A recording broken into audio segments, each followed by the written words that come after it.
G14 Hindi. Tao you तंबू लगा रहा था, उसके सामने पहले से ही एक कैंप फायर जला हुआ था। वो वहां रात बिताने की तैयारी कर रहा था। यदि अधिक एलियंस स्वयं को मुक्त करने का निर्णय ले ले तो इससे काफी प्रयास बच जाएगा। कैंप फायर के बगल में शाखाओं द्वारा समर्थित कई रैक स्थापित किए गए थे, जो एलियंस की पतली पूंछों से ढके हुए थे, जो हवा में सुखाए गए मांस के समान थे। इसका मुख्य उद्देश्य चिपचिपेपन को सुखाना था ताकि बाद में उन्हें ले जाना इतना घिनौना न लगे। इसके अलावा कुछ मोटे कैपिबारा को भी कटार से मारा गया था। इन बड़े आकार के कृंतकों की खाल और आंत निकालने के बाद वे छोटी मेजों की तरह खुल गए और 4 कैपिबारा ने आग के गड्ढे को लगभग पूरी तरह से ढक दिया। लिटिल ब्लैक आग के पास बैठा रहता था, कभी कभी उन्हें पलट देता था और उसने ऊपर से नमक छिड़कना भी सीख लिया था। आखिरकार ये कैपिबारा मछलियां इसकी चपेट में आ गईं। इसके अतिरिक्त बहुत सारे मोटे मोटे कीड़े पत्तों में लिपटे हुए अग्निकुंड के किनारे भून रहे थे। डिंगलिंग टिल्डा। दूर से घंटी की मधुर ध्वनि आई, जिसने तुरंत लिटिल ब्लैक का ध्यान आकर्षित किया। ताओ यू, जो तंबू स्थापित करने के काम में लगा था, कुछ आश्चर्यचकित हुआ और लापरवाही से लिटिल ब्लैक से बोला, तुम यहीं रहो, निगरानी रखो और मांस भूनते रहो। फिर उसने काओ शाओलिन को आगे चलने दिया और शोर की दिशा में उसके पीछे पीछे चलने लगा। अपनी असाधारण गतिशील दृष्टि से ताओ यू ने पहले ही झाड़ियों को हिलते हुए नोटिस कर लिया था, उनमें से काफी संख्या में। लेकिन कुछ अंतरालों से मिली झलकियों से ऐसा प्रतीत होता है कि वे मनुष्य थे जो वर्षावन में घुस आए थे, संभवतः पाइनियर्स। भले ही वे पाइनियर्स थे, ताओ यू ने अपनी सतर्कता में कोई कमी नहीं आने दी। ऐसी जगह पर मनुष्य आवश्यक रूप से सुरक्षित प्रजाति नहीं था, विशेषकर तब जब उसके पास युद्ध में प्राप्त काफी माल था। अक्सर छिपकर घात लगाकर शक्तिशाली शत्रुओं पर विजय प्राप्त करने के कारण ताओयू का यह इरादा नहीं था कि वह मारा जाए। सौभाग्य से अपनी आत्मिक अनुभूति के कई गुना बढ़ जाने तथा बुलेट टाइम और स्टेल्थ के साथ संयुक्त होने के कारण ताओयू को घात से निपटने में एक अद्वितीय लाभ प्राप्त हुआ। यही तो कलाकार की निर्भीकता से उनका मतलब है ना? अगर मैं पहली बार यहां आता तो या तो छिप जाता या बंदूक लेकर खड़ा रहता। ताओ यू को भी शक्ति के साथ आया आत्मविश्वास महसूस हुआ, एक प्रकार का मौलिक आत्मा आश्वासन। वहां कौन है? ताओ यू ने बेशर्मी से आगे बढ़ने की कोशिश नहीं की। दूसरे पक्ष के स्थान को लगभग सटीक रूप से इंगित करने पर वह एक विशाल पेड़ के तने के पास खड़ा हो गया और कठोर आवाज में पूछा। जैसे ही ताओ यू बोल रहा था, टीम में शामिल लिन चाओ को अचानक अपने मन में अत्यधिक खतरे का एहसास हुआ, जिससे एक पल के लिए उसकी सांस फूल गई। इंतजार। जिस क्षण लिन चाओ ने बात की, दोनों इनर सिटी पाइनियर्स, जो कुछ हद तक निश्चिंत थे, के चेहरे के भाव बदल गए। नुओशेन, जो सामने की शाखाओं को हटाने ही वाला था, वह भी रुक गया और पास के एक पेड़ के तने के पीछे छिप गया।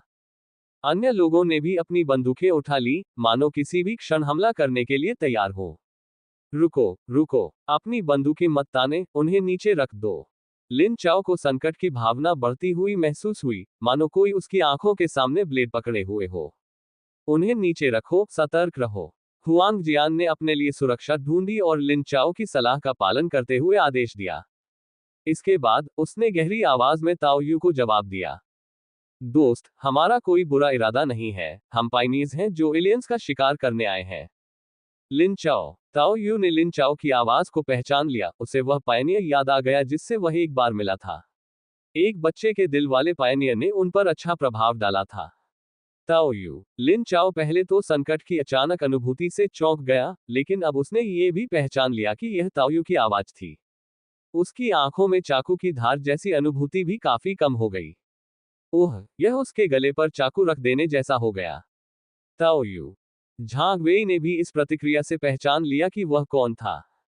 क्या आप एक दूसरे को जानते हैं? हुआंग जियान ने पूछा। हाँ, ये वही साथी है जिसके बारे में मैंने तुम्हें पहले बताया था, जिसका ग्रेड ए डायनामिक विजन है। झांग वेई ने इसे नहीं छिपाया। इससे हुआंग जियान और नुओशिन दोनों को थोड़ी राहत मिली। तो यह वही है, मैं उसे जानता हूँ। विनो उसे पहले बचाव दल में शामिल होने के लिए आमंत्रित करना चाहता था, ग्रेड ए डायनामिक विजन के साथ मजबूत धारणा। हालांकि लिन चाओ जितना अच्छा नहीं है, लेकिन वह अभी भी काफी प्रतिभाशाली है, नोशिन ने कहा। जंगल में एक परिचित चेहरा देखकर उनमें से प्रत्येक की सतर्कता कुछ हद तक कम हो गई। भैया, हम भी आराम करने वाले थे। क्या हम आपकी टीम में शामिल हो सकते हैं? नुओशेन ने अपना आत्मविश्वास पुनः प्राप्त कर लिया और अचानक से उसे अच्छा महसूस होने लगा।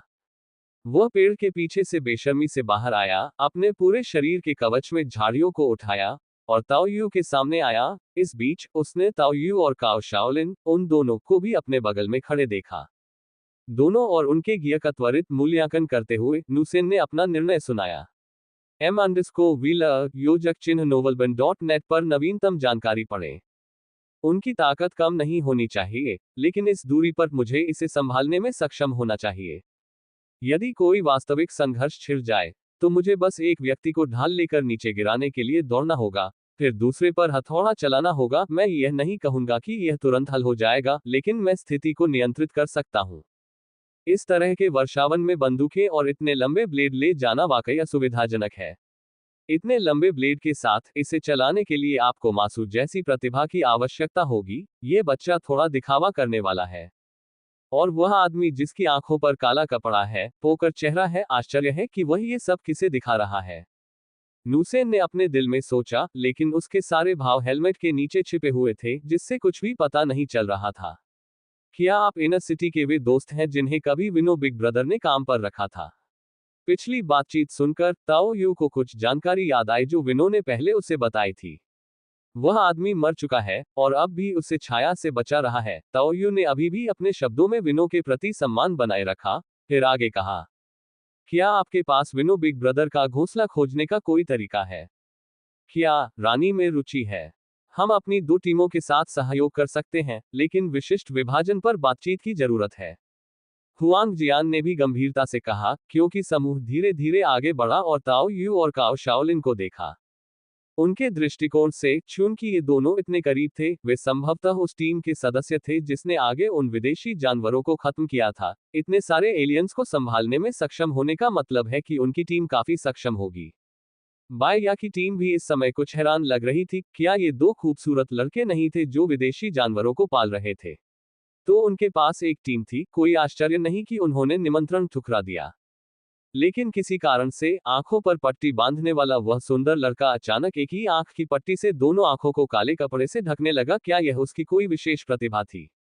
ताओ यू ने सभी को मापा और उनका मूल्यांकन किया। उसे थोड़ा तिरस्कार महसूस हुआ। उन्हें जोड़ने से कुछ परेशानी से बचा जा सकता है, लेकिन यदि वे उस समस्या को हल नहीं कर सकते जिसे वह नहीं कर सकता, तो वे ज्यादा उपयोगी नहीं लगते। हालांकि उनके पास एलियंस के घोंसलों का पता लगाने का एक साधन होना चाहिए, जिसका उल्लेख विनो ने पहले भी किया था, जिससे बहुत समय की बचत हो सकती है। ये वर्षावन में लक्ष्यहीन खोज करने की तुलना में कहीं अधिक सुविधाजनक होगा। आओ हम बात कर सकते हैं। ताओ यू मुड़ा और काओ शाओलिन के आगे आगे चलने लगा, और काओ शाओलिन की आकृति को अपने पीछे खड़ा कर लिया। लिन चाओ और उनकी टीम भी पीछे पीछे चल रही थी, आगे आग की हल्की रोशनी की ओर बढ़ते हुए। लिन जू ने सावधानी से लिन चाओ से पूछा, एड्स बाय पब फ्यूचर। भाई, अभी तुम्हें क्या हुआ? मुझे तो कुछ भी महसूस नहीं हुआ। मुझे नहीं पता, मुझे तो बस ऐसा लग रहा था कि अगर हमने अपनी बंदूकें नीचे नहीं रखी, तो हम मर जाएंगे। लिन चाओ अभी भी थोड़ा घबराया हुआ था, अपने माथे से पसीना पोंछ रहा था। वह नहीं जानता था कि उसे ऐसा भ्रम क्यों था, लेकिन ये था, अंतर्ज्ञान हमेशा थोड़ा रहस्यमय, अस्पष्ट था। हुआंग जियान ने भी नुओशियन को चुपचाप सिर हिलाकर अभिवादन किया, जो उनकी टीम के नेताओं के साथ शीघ्र ही अच्छी बातचीत करने की तैयारी करते हुए उनकी ओर देखने के लिए मुड़े। मैंने एक विदेशी जानवर पाला है, उस पर हमला मत करो, ताओ यू ने पहले कहा। कहीं ऐसा न हो कि वर्षावन में किसी विदेशी को देखकर उनकी आदत उस पर हमला करने की हो। ओह भाई, आपने एक विदेशी जानवर पाला है। क्या आप प्रजनन कार्य की तैयारी कर रहे हैं? नुओशेन, जो अपने दिल में ताओ यू के प्रति कुछ हद तक घृणा रखता था, अब उत्साह से भर गया। ग्रेड ए डायनामिक विजन, साथ ही एलियन को पालने में सक्षम, पीछे से गोली मारने में सक्षम, जबकि एलियन सामने से गोली चलाता। यदि एलियन मर जाता, तो एसिड ब्लड के साथ फट भी सकता था। उसकी ताकत और स्थिति तुरंत बढ़ गई थी। वैसे ताओ यू ने ज्यादा विस्तार से नहीं बताया। उन्होंने केवल रास्ता रोक रही शाखाओं को हटाया और आगे कच्चे शिविर और कैंप फायर को देखकर वहां उपस्थित सभी लोग अचंभित रह गए। यह दृश्य कल्पना से कहीं छोटा था, और आग में भूने जा रहे एक एलियन के अलावा वहां कोई अन्य व्यक्ति नहीं था। तभी आग के सामने लटकी हुई सॉसेज की तरह भूनी जा रही एलियन की पूंछ ने भी एक पल के लिए उनकी आंखें चौंधिया दी। अरे, इतने सारे लोग तो बस यूं ही पड़े हैं। पहले की हत्याओं से प्राप्त ट्रॉफियां। लेकिन बाकी सब कहां है? एक छोटा सा निजी तंबू, एक अलाव, लटकते हुए सॉसेज, साथ ही आग के पास गर्माहट लेते एलियन और भूनते हुए सुगंधित मांस। यह दृश्य किसी भी कोण से देखने पर विचित्र लग रहा था। इस समय ताओ यू ने प्रमुख स्थान पर आग के पास एक सीट ले ली। काओ शाओलिन चुपचाप एक तरफ खड़ा था और लिटिल ब्लैक ने उत्सुकता से एक गर्म कैपिबारा पैर सौंप दिया। कैपिबारा के पैर का एक टुकड़ा खाते हुए ताओ यू ने सहजता से कहा, यह सारा भुना हुआ मांस मेरा है। यदि तुम इसे खरीदना चाहते हो तो ये सस्ता नहीं होगा। जो तुम अपने लिए लाए हो वही खाओ। फिर ताओ यू एक चट्टान पर बैठ गया और लापरवाही से अपने सामने हुआंग जियान और नुओशिन को देखा। मेरे पास बातचीत के दो सुझाव हैं। पहला, मुझे निर्देशांक बेच दो, मैं बदले में तुम्हें 5 एलियन की पूंछ दूंगा। दूसरा, हम टीम बनाते हैं, रानी मेरी है और मैं बाकी लूट का 70% ले लूंगा। चुन लो। एक पल में हुआंग जियान और नुओशिन के चेहरों पर प्रसन्नता के भाव गायब हो गए और फिर बाकी सभी को भी धीरे धीरे कुछ एहसास होने लगा। रुकिए, तथाकथित टीम में तो सिर्फ आप दोनों ही हैं। जिस टीम ने एलियंस के उस समूह को खत्म किया उसमें सिर्फ तुम दोनों शामिल थे। कुछ ही पलों में सभी के मन में लिन चाओ के जरूरी शब्द गूंजने लगे। इसे नीचे रखें। यह, अगर हम अपने हथियार नहीं डालेंगे तो क्या हम मर जाएंगे? हवा अनुकूल हो और यदि भाग्य ने साथ दिया तो हम पुनः मिलेंगे। ताओ यू ने मुस्कुराते हुए टीम की ओर हाथ हिलाया जब वे एलियन की पूंछ को रात में ले जा रहे थे। वे काफी अच्छे निकले, उन्होंने मेरा स्टॉक खाली करने में मेरी मदद की। नवंबर LBJNN। अपने सामने खाली लकड़ी की शेल्फ को देखते हुए ताओ यू ने भुने हुए कैपिबारा का एक और निवाला खाया। अपनी सारी कमाई 10,000 में बेचना उनके लिए एक बड़ी लूट थी, लेकिन बदले में उन्हें एक लोकेटर मिला जिससे पास में स्थित एलियन क्वीन के घोंसले का पता चल गया। उनके व्यवहार से यह स्पष्ट हो गया था कि वह उनके साथ मिलकर काम करने में रुचि नहीं रखते थे। इनर सिटी पाइनियर्स हुआंग जियान और नू सेन बहुत चतुर थे। जाल, इससे कोई फर्क नहीं पड़ता कि ताओ यू और उसके साथी ने इसे कैसे प्रबंधित किया था। ये तथ्य कि उन्होंने इतने सारे एलियंस से निपटा था अपने आप में बोलता है। ये ताकत का प्रतिनिधित्व था और वे निश्चित रूप से किसी भी संघर्ष को उत्पन्न नहीं करना चाहते थे। अब जबकि दोनों पक्षों को लाभ होने वाला था तो यह वास्तव में दोनों पक्षों के लिए जीत वाली स्थिति थी। एक बार जब उनके पास सामान आ गया तो वे ताओ यू के चरित्र का परीक्षण नहीं करना चाहते थे। ये स्पष्ट था कि ताओ यू और उसके साथी की संयुक्त ताकत कम से कम उनकी 10 से अधिक व्यक्तियों की टीम के योग से कमजोर नहीं थी। यदि वे लंबे समय तक एक साथ रहे तो अधिक शक्तिशाली व्यक्ति या पार्टी उन पर अचानक हमला कर सकती है, जिससे तत्काल पतन हो सकता है। आत्म जागरूक होने के कारण हुआंग जियान और नुओशिन स्वाभाविक रूप से सतर्क रहते थे तथा जो कुछ भी उन्हें मिला उसे लेते थे और जब स्थिति अच्छी हो जाती थी तो उसे छोड़ देते थे। ताओ यू भी इस व्यवस्था से खुश था। जहां तक उन्हें ये पता था कि उन्हें कम नहीं आंका जाना चाहिए, तो इससे उन्हें कोई परेशानी नहीं हुई। Ads by pub future. क्या ये सुविधा उनकी असाधारण ताकत का प्रदर्शन करके प्राप्त नहीं की गई थी? प्रदर्शन का ये स्तर पूरी तरह से ताओ यू की स्वीकार्य सीमा के भीतर था। यदि हम सचमुच मिलकर घोंसले का अन्वेषण करते तो ये परेशानी का सबब बन सकता था। घोंसले की खोजबीन करने से कई समस्याएं उत्पन्न हो सकती थीं तथा संभवतः इससे उनके पास मौजूद सामान्य ज्ञान से भी कहीं अधिक जानकारी उजागर हो सकती थी। महारानी, मुझे उम्मीद नहीं थी कि मैं अपने पहले हमले में उसका स्थान जान पाऊंगा। ताओ यू ने पिछली रानी के बारे में सोचा जिसके साथ उसने सफलतापूर्वक निपटा था। उस समय वह इतना कमजोर था कि वह रानी पर शारीरिक रूप से विजय प्राप्त करने में असमर्थ था। किसी भी वश में करने की तकनीक का प्रयोग करना तो दूर की बात थी। अब जो खोया है उसे पुनः पाना होगा। ... भाई लिन, यदि कोई खतरा हो तो आपको हमें पहले ही सूचित करना होगा। हुआंग जियान ने जंगल में तेजी से आगे बढ़ते हुए लिन चाओ को याद दिलाया। मैं ऐसा करूंगा, लेकिन मुझे नहीं लगता कि भाई ताओ ऐसा करेंगे। अरे, मैं तो दूसरे प्रकार के खतरे के बारे में चिंतित था। हुआंग जियान अजीब तरह से मुस्कुराया। वह अच्छी तरह से जानता था कि लिन चाओ एक सिद्धांतवादी व्यक्ति था, जो एक टीम के साथी में होना आश्वस्त करने वाला था। एक बाहरी व्यक्ति इतना शक्तिशाली कैसे हो सकता है? Ads by pub future. नूसेन ने इस प्रश्न पर विचार किया, लेकिन कोई उत्तर नहीं मिला। Grade a dynamic vision skill के बावजूद ये कैसे संभव था? उसकी अपनी प्रतिभा में थोड़ी कमी हो सकती है, लेकिन अन्य लोग उसके संचय और प्रत्यारोपण से प्राप्त लाभों के साथ कैसे प्रतिस्पर्धा कर सकते हैं? मैंने पहले एलियन के शवों का त्वरित स्कैन किया था, उनमें से अधिकांश के शरीर पर गोली लगने के घाव थे। उनकी शूटिंग कौशल असाधारण रूप से अच्छे हैं। कवच भेदी गोलियों, उनकी अन्य क्षमताओं के सहयोग तथा अधिक एलियंस के तोपचारे के साथ मिलकर यह असंभव नहीं है। हुआंग जियान ने भी यही परिकल्पना की। अब केवल एक ही एलियन बचा है, लेकिन इसका मतलब यह नहीं है कि लड़ाई के दौरान केवल एक ही था। बेस में चुना हुआ व्यक्ति उनकी खोज रही होगी, जिससे संभवतः उन्हें महत्वपूर्ण पुरस्कार मिला होगा। तभी झांग वेई ने एक और जानकारी साझा की। उस क्षण उसकी अभिव्यक्ति दूर हो गई, जैसे कि वह किसी सपने में हो। जिन दो इनर सिटी पाइनियर्स पर वह कृपालु था, वे वास्तव में ताओ यू की उपस्थिति में पराजित हो गए थे। उसने क्या किया था? वह रसातल में उससे मिलने वाला पहला व्यक्ति था। उसे कितना अच्छा अवसर मिला था। अब झांग वेई कुछ हद तक चकित था, जब उसे पहली बार उस व्यक्ति से मुलाकात की याद आ रही थी, जब उसे बचाए जाने से पहले सांपों ने लगभग निगल लिया था।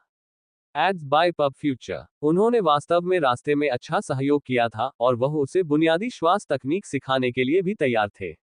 जब वह पहली बार इनर सिटी पाइनियर्स से मिला था, तो उस मूर्ख के रवैये के कारण सब कुछ गलत हो गया था, जिसके कारण वह गलत निर्णय ले बैठा था। आखिर उसने क्या खो दिया था? झांग वेई का चेहरा पीला पड़ गया, जब वह सूंघ रहा था और अनजाने में अपनी नाक को छू रहा था। कांप रहा था क्योंकि वह अपनी छाती से कुछ बाहर निकालने की कोशिश कर रहा था, लेकिन अंततः उसे बलपूर्वक वापस अंदर ठूंसना पड़ा। आखिरकार इनर सिटी पाइनियर्स अच्छे नहीं थे, बदमाशों। लेकिन अब बहुत देर हो चुकी थी, उसके पास इस रास्ते को अंत तक देखने के अलावा कोई विकल्प नहीं था। वह इस जानकारी का आदान प्रदान करके इनर सिटी के बड़े लोगों के साथ अपना पक्ष रखना चाहता था। गहराई की दृष्टि से इनर सिटी पाइनियर्स का आधार निश्चित रूप से अधिक मजबूत था। चुने हुए व्यक्ति को पाने जैसे भाग्य पर हमेशा भरोसा नहीं किया जा सकता। अंततः यह सब नींव के बारे में था, और यह सोचकर उसे कड़वाहट का स्वाद चखने को मिला। उनके समूह का सामना जैक और उसकी टीम से पहले भी हो चुका था, लेकिन अफसोस उन्हें चुने हुए व्यक्ति के बारे में कोई जानकारी नहीं थी और न ही यह कि इतनी असीम संपदा उनकी आंखों के सामने थी। इस तथ्य के बाद ही उसे एहसास हुआ कि दूसरे ने भी अपनी किस्मत इसी से शुरू की होगी। चुना हुआ, कोई आश्चर्य नहीं, इससे सब कुछ स्पष्ट हो जाता है। शायद दो रईसों ने भी उसे कौशल प्रदान किया होगा। विनो ने उसे कुछ लाभ भी दिए होंगे। याद है कि वह कैसे चाहता था कि हम और अधिक प्रतीक्षा करें। वह शायद उसे आत्मसात करने का समय दे रहा था। धीरे धीरे विभिन्न सूचनाओं के टुकड़ों से पहेली को जोड़ते हुए वे एक उचित स्पष्टीकरण पर पहुंचे। लेकिन फिर भी इससे उन दोनों की ताकत कम नहीं हुई। पहचान, पृष्ठभूमि और संरक्षण निश्चित रूप से महत्वपूर्ण प्रभाव रखते हैं, लेकिन रसातल में शक्ति हमेशा सबसे महत्वपूर्ण होती है। उनकी तीक्ष्णता से बचना ही सही बात थी। वे थोड़े ज्यादा ही अहंकारी हैं और हमारे प्रति कोई मित्रता नहीं दिखाते। नुओशेन ने ताओ यू और काओ शाओलिन के साथ हुई शुरुआती मुठभेड़ और स्थिति पर हावी होने के बारे में अपनी पूर्वधारणाओं को याद करते हुए बड़बड़ाया। वह खुद को थोड़ा शर्मिंदा महसूस करने से नहीं रोक सका। इस बार उन्हें जो बलपूर्वक निर्णय लेने के लिए मजबूर किया गया, उससे भी वे कुछ हद तक अप्रसन्न थे। एक ऐसे विश्व में जहां ताकत ही सबसे ज्यादा बोलती है, विशेष रूप से नव स्थापित विकास क्षेत्र में जहां पारिवारिक दबाव भी दुर्लभ है, यदि आप दूसरों से मुकाबला नहीं कर सकते हैं, तो आपको खुद को रोकना होगा। भाग्य भी शक्ति की ही अभिव्यक्ति है। क्या हम ऐसे ही वापस जा रहे हैं? चलो वापस चलते हैं और सबसे पहले हमारे पास जो सामान है उसे निपटाते हैं, फिर उस जगह की जांच करते हैं जिसका जिक्र छोटे भाई झांग वेई ने किया था, और अंत में एलियन घोंसले में जाकर नतीजे देखते हैं। कौन जानता है, शायद हमें कोई सुखद आश्चर्य मिल जाए।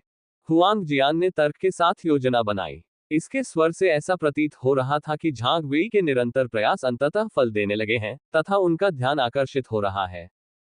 दी जोड़ सहनशक्ति रेटिंग वाले किसी व्यक्ति के लिए ये प्रभाव प्राप्त करना वास्तव में काफी उल्लेखनीय था। इससे झांग वेई के उदास चेहरे पर अंततः एक हल्की मुस्कान आ गई, जिससे पता चला कि वास्तव में पुरस्कार थे। ये सच है, हालांकि आप थोड़े कम प्रतिभाशाली हैं, भाई झांग, धीरज के लिए आपकी प्रतिभा वास्तव में एलियन की अस्वीकृति का सामना कर सकती है। ये सिर्फ इतना है कि यह निश्चित रूप से आपके लिए अधिक महंगा होगा। नोशेन ने भी इस बात की सराहना करते हुए सहमति में सिर हिलाया। उस समय तक हम भाई बहन शायद इसमें शामिल न हो पाए।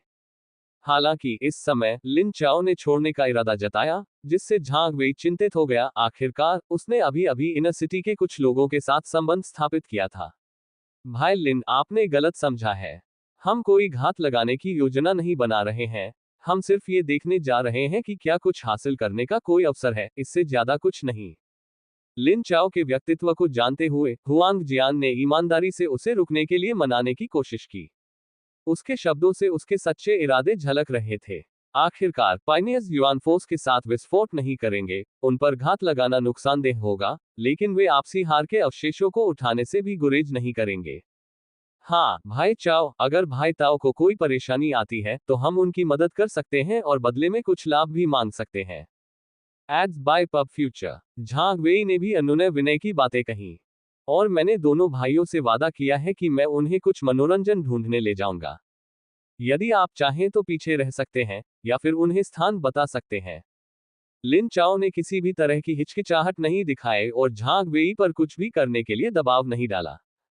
इससे झांग वेई, जिन्होंने अभी अभी संबंध स्थापित किया था, के चेहरे पर कड़वाहट उभरी, लेकिन अंत में उन्होंने घाटी के बारे में जानकारी स्पष्ट करने और उन तक संदेश पहुंचाने का फैसला किया।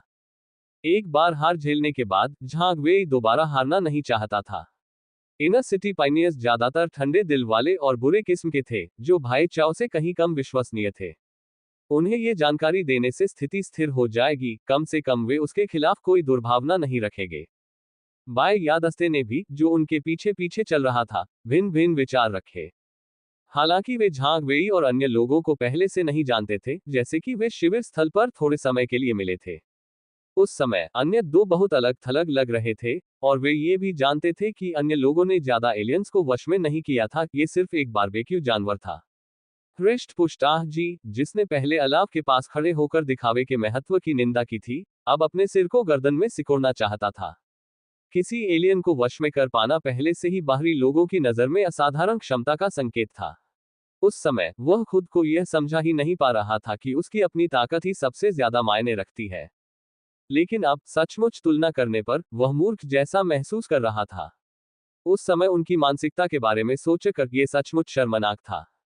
अपेक्षाकृत सुंदर ही यंग के चेहरे पर भी इस समय कड़वाहट थी। वह अपने बगल में बैठे दोस्तों से धीरे से फुसफुसा रहा था। मैं वास्तव में पहले कभी नहीं सोच सकता था कि वे इतने महत्वपूर्ण व्यक्ति थे। बाहरी लोगों द्वारा इनर सिटी को दबाना विश्वास से परे है। हाँ, इनर सिटी के गणमान्य व्यक्ति अविश्वसनीय रूप से अनमोल हैं। Ads by pub future. मजबूत महिला योद्धा आह जी, दो इनर सिटी आकृतियों को दयनीय स्थिति में पीछे हटते हुए, कभी कभी पीछे मुड़कर देखते हुए, अपने विश्वदृष्टिकोण को पूरी तरह से उलट पुलट कर देखती थी। भीतरी शहर के लोगों से अपेक्षा की जाती है कि वे बहुत ऊंचे स्थान पर रहें। ये धारणा उनकी हड्डियों में गहराई से समाई हुई है। इनर सिटी के बड़े लोगों के साथ मिलकर काम करना, चाहे सिर्फ काम निपटाने के लिए ही क्यों न हो, एक सम्मान की बात है, अपनी ताकत की पहचान है। वे किसी आम आउटसाइडर की तरफ नजर भी नहीं डालते। लेकिन अब क्या, आकाशीय ध्रुव को गिराना। उस समय बाय या चुपचाप आगे बढ़ रही थी, हालांकि उसकी आंखों में जोश की चमक थी। इसमें कोई आश्चर्य नहीं कि वह पहले अपने आप को नीची नजर से नहीं देखती थी। ऐसे लोग वास्तव में उसके रूप रंग की परवाह नहीं करते। हालांकि यह उसके लिए वास्तविक शक्ति पाने का, एक सच्ची प्रतिभा के रूप में पहचाने जाने का सबसे करीबी मौका भी था। अगर सचमुच ऐसा कोई मौका हो तो उसे कोई आपत्ति नहीं होगी, भले ही इसके लिए उसे खुद को मुफ्त में ही खर्च करना पड़े। ये ठीक है, भले ही वे अपनी पैंट ऊपर खींचने के बाद उसे स्वीकार न करें। ऐसी प्रतिभा, अपने पीछे एक बीज छोड़ना एक बहुत बड़ा लाभ है। ये पूरी तरह से मौका पर दांव लगाने लायक है। अगली सुबह अपने तंबू से जल्दी बाहर आकर ताओयू को भी लिटिल ब्लैक के नाश्ते के पकने की गंध आई। आखिरकार वह अभी भी दयालु है। ताओयू ने आलस से अपने शरीर को खींचा और फिर अपनी सुबह की कसरत शुरू कर दी। कोई विवाद नहीं था, वह बिना कारण हत्या करना भी पसंद नहीं करता था। यद्यपि सिद्धांततः इनर सिटी के उन दो पाइनियर्स और मृत विनो के बीच दूर से भी संबंध हो सकता था, लेकिन उसे स्वयं को आश्वस्त करने के लिए ऐसा कोई बहाना खोजने की आवश्यकता नहीं थी। यदि वे सभी चले गए हैं, तो जब तक कि यह बिल्कुल आवश्यक न हो, उन चीजों को करने का कोई मतलब नहीं है जो उसे नापसंद है। Ads by pub future. शायद किस्मत से अगली बार मैं उनसे फिर मिल सकूं, कुछ सामान ले जाने में मदद कर सकूं। और अब जबकि लिटिल मिस रिच को कुछ अतिरिक्त हाथों की जरूरत है, तो अच्छे कामों का अच्छा इनाम मिलना चाहिए, है ना? ताओ यू ने अपने मुंह के खत्म करने के बाद तरोताजा महसूस किया और फिर कैपिबारा मांस दिखाना शुरू कर दिया। निगलने वाले द्रव तकनीक के दूसरे देवीकरण की लागत वास्तव में अधिक नहीं है। अब हर कोई देवीकरण से गुजर सकता है, लेकिन मैं तब तक इंतजार करूंगा जब तक कि मैं पर्याप्त प्रतिभा अंक नहीं बचा लेता। ताओ यू ने महसूस किया कि उसकी गर्मी पच रही है तथा वह ऊर्जा में बदल रही है, जिससे उसके प्रशिक्षण पर खर्च की गई राशि की पूर्ति हो रही है। जैसे ही उसका क्यूई रक्त आगे बढ़ा और उसके डेंटियन में विलीन हो गया, निगलने वाले तरल पदार्थ की तकनीक को प्राथमिकता दी जानी चाहिए थी, लेकिन अब पाचन की गति पर्याप्त थी। असली समस्या उच्च ऊर्जा वाले भोजन की कमी थी, जिसके कारण इसे स्थगित कर दिया गया था। पहले मैं उन आम मजदूरों में से कुछ को पकड़ूंगा, फिर जाकर देखूंगा कि विनो किस तरह के प्राणी का पालन पोषण कर सकता है। जाल धमाका ताओ यू के हल्के से हथेली के प्रहार से एक एलियन उड़कर एक पेड़ से टकरा गया, जिससे पेड़ का मजबूत तना हिल गया। हमले के बल से एलियन की सतह पर कोई घाव दिखाई नहीं दिया, लेकिन उसके चेहरे के आकार के मुंह से हरा अम्लीय रक्त निकला, जिससे उसकी स्पष्ट चिपचिपी लार का रंग पूरी तरह बदल गया।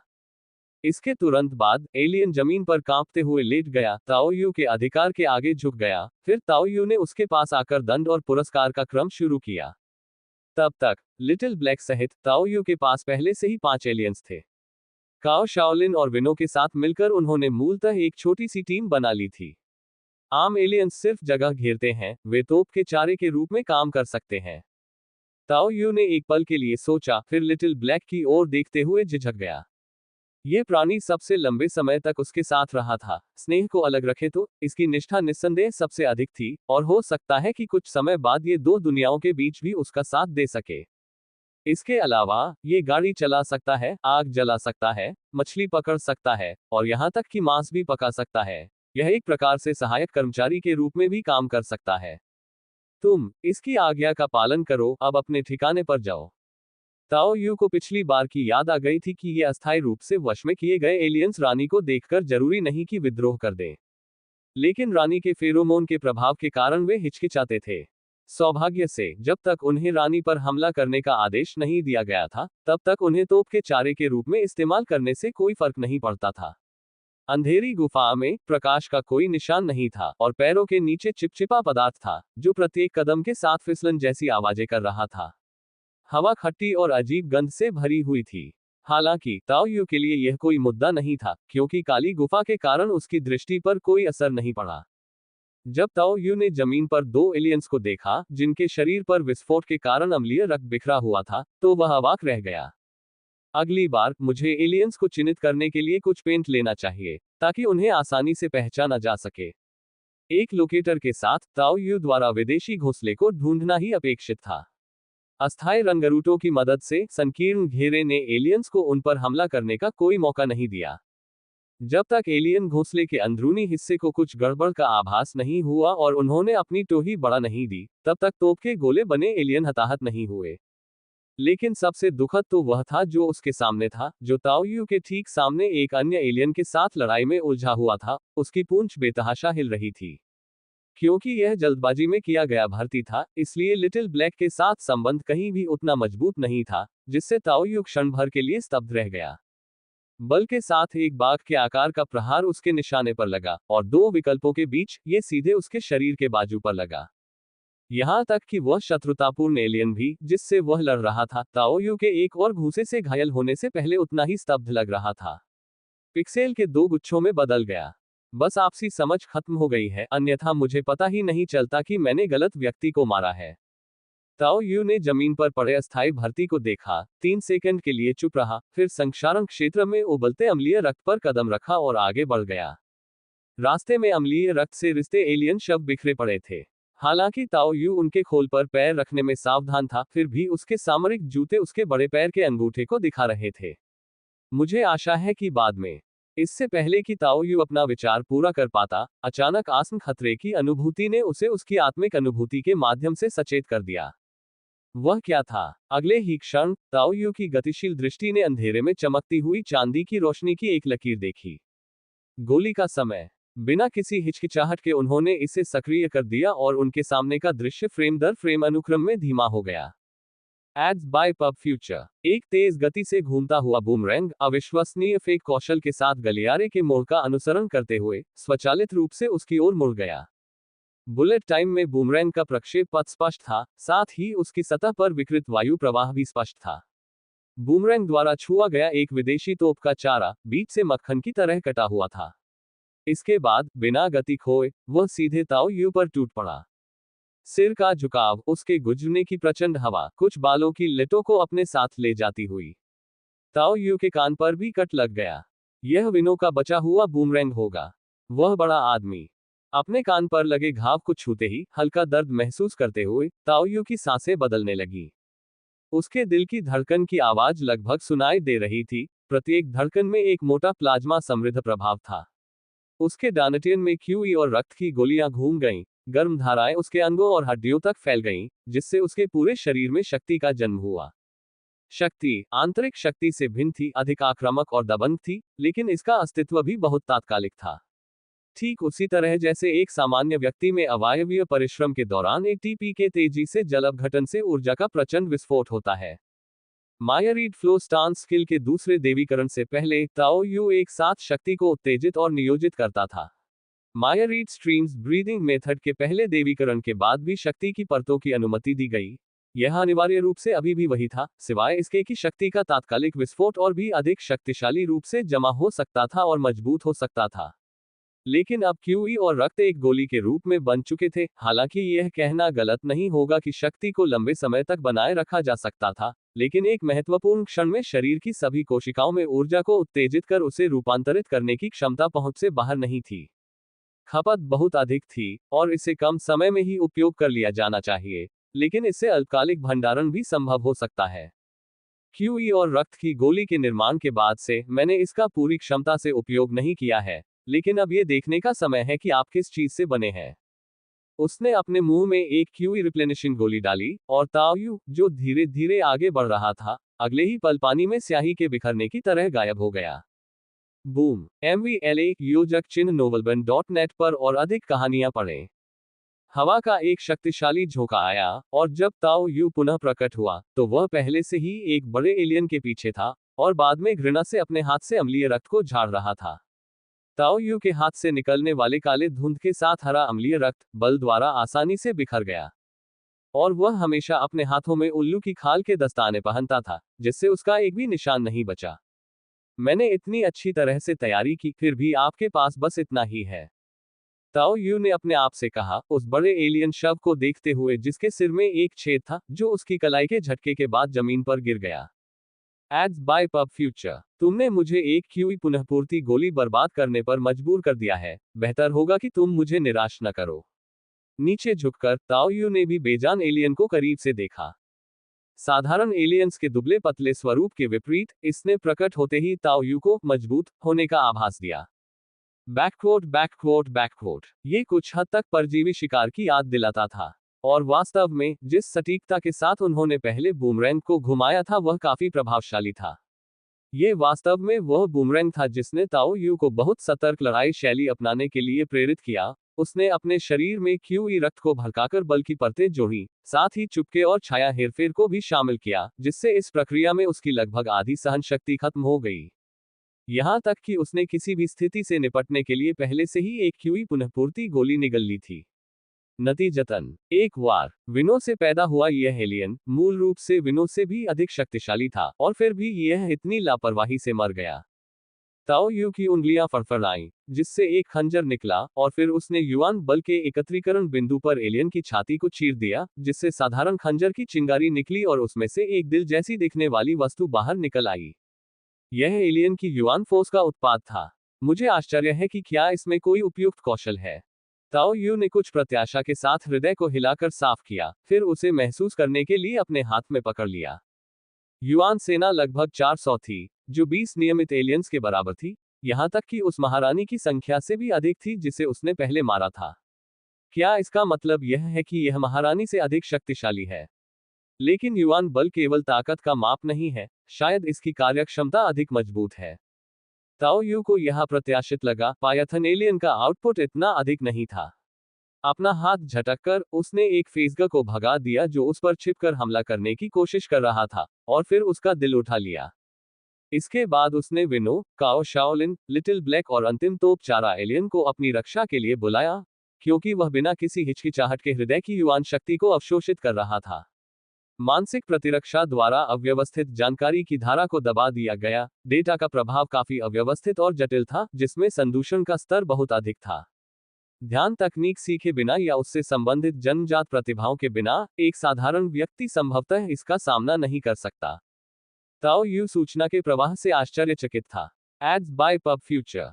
इसके बाद उन्होंने कौशल संबंधी जानकारी के मोटे विवरण को महसूस किया। ऐसा लग रहा था कि यह एक ऐसी क्षमता है जो हृदय को बढ़ाती है, लगभग पूर्ण लेकिन थोड़ी कम। हालांकि बाकी को सीधे युआन बल से भरा जा सकता था। बिना किसी हिचकिचाहट के ताओ यू ने शेष अंतर को कुछ 100 युआन बल के साथ भर दिया, जो उसने अभी अभी अवशोषित किया था, और कौशल पूरा किया।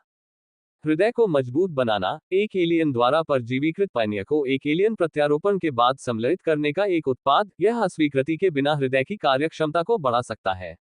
अरे, बुरा नहीं है।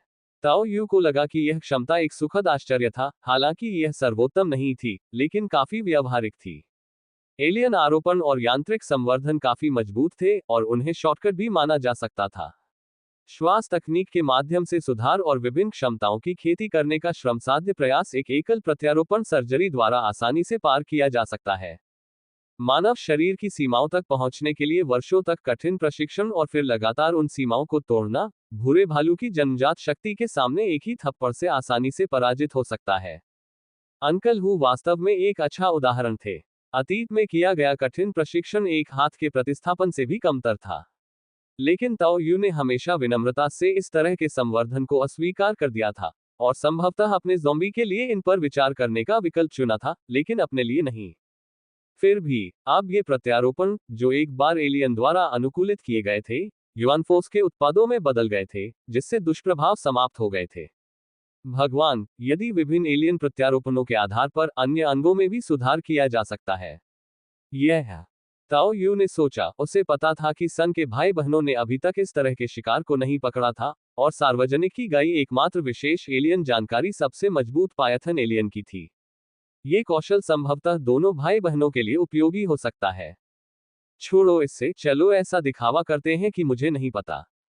उसकी आंखें कुछ देर के लिए झपकी, और ताओ यू ने अंततः आह भरी। वह बाद में किसी भी आपत्तिजनक एलियन प्रत्यारोपण से निपट सकता है। देवत्व के लिए खर्च की गई 100 युआन शक्ति को देखते हुए ताओ यू को पता था कि इस क्षमता का देवत्वीकरण शायद ज्यादा आश्चर्य नहीं लाएगा।